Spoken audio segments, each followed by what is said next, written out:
సద్భక్తితో బ్రతుకుట వలన దూషణల పాలగుచున్నప్పుడు దేవుడు మనతో ఉండడం ఎంతో ఆశీర్వాదకరము.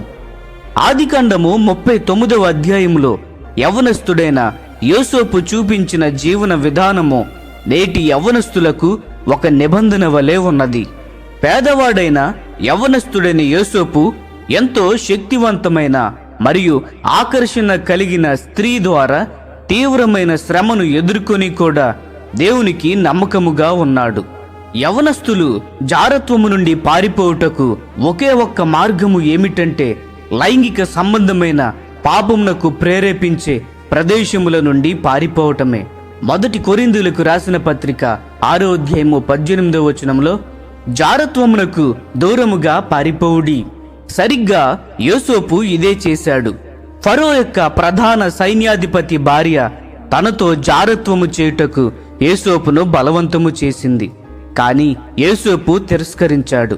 అంత మాత్రమే కాదు, ఆమె దరిదాపులకు కూడా వెళ్ళలేదు. కేవలము కాదు అని చెప్పడము మాత్రమే కాక ఆ శోధన ప్రదేశము నుండి పారిపోయాడు. ఎప్పుడైతే ఆ దుష్టురాలైన స్త్రీ యోసేపును వెంబడిస్తూ ఆయన దగ్గరకు రావడానికి ప్రయత్నిస్తుందో యోసేపు మరో చోటుకు వెళ్తూ ఉండేవాడు. నిన్ను శోధించే వారి దగ్గర నీవు మొహమాట పడి అక్కడే ఉన్నట్లయితే ఆ శోధనను ఎప్పటికీ జయించలేవు. లైంగిక సంబంధమైన శోధనల నుండి పారిపోయే పురుషుల కోసము ప్రభువు ఇంకా చూస్తున్నాడు. అకస్మాత్తుగా ఒకానొక రోజు సంకట స్థితిలో ఆమె అతనిని పట్టుకుంది. ఆ దినమున యోసేపు తన పై వస్త్రమును ఇంటిలో ఆమె దగ్గర విడిచిపెట్టి బలవంతముగా పారిపోయాడు. ఆమె ఎంతో కోపించి వ్యభిచారము చేయడానికి ప్రయత్నించాడని యోసేపు మీద నిందవేసింది. అప్పుడు ఆమె భర్తకు కోపం వచ్చి యోసేపును చెరసాలలో వేయించాడు. దేవుని యందు భయభక్తులు కలిగి జీవించుట వలన యోసేపు యొక్క శ్రమలు అధికమయ్యాయి. తన సహోదరుల చేత ద్వేషించబడటము, ఆ స్త్రీ నుండి తప్పుడు నిందలు అనుభవించటము, చెరసాలలో వేయబడటము.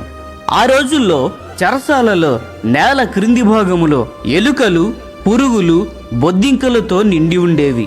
అయినప్పటికీ దేవుడు యోసేపుకు తోడైయుండెను. ఆదికాండము 39వ అధ్యాయము 21వ వచనము గమనించండి. నీవు దేవుని భయము కలిగి ఉండి దుర్నీతి నుండి పారిపోతే చాలు. నీ చుట్టూ ఎటువంటి పరిస్థితులున్నా దేవుడు నీకు తోడుగా ఉంటాడు. అంతే చాలు. ప్రియ స్నేహితులారా, పాపమును ద్వేషిస్తున్నప్పుడు మనకు కలిగే శ్రమలను చూసి భయపడక ఆ సమయంలో మాతో ఎవరున్నారు అని చూసే కన్నులను దయచేయమని మనము ప్రార్థించుదాము. ఈ సందేశంలో మీకు ఆశీర్వాదకరముగా ఉన్నట్లయితే అనేకులకు షేర్ చేయండి, లైక్ చేయండి, సబ్స్క్రైబ్ చేయండి. మీ విలువైన అభిప్రాయములను కామెంట్ రూపంలో మాతో పంచుకొనండి.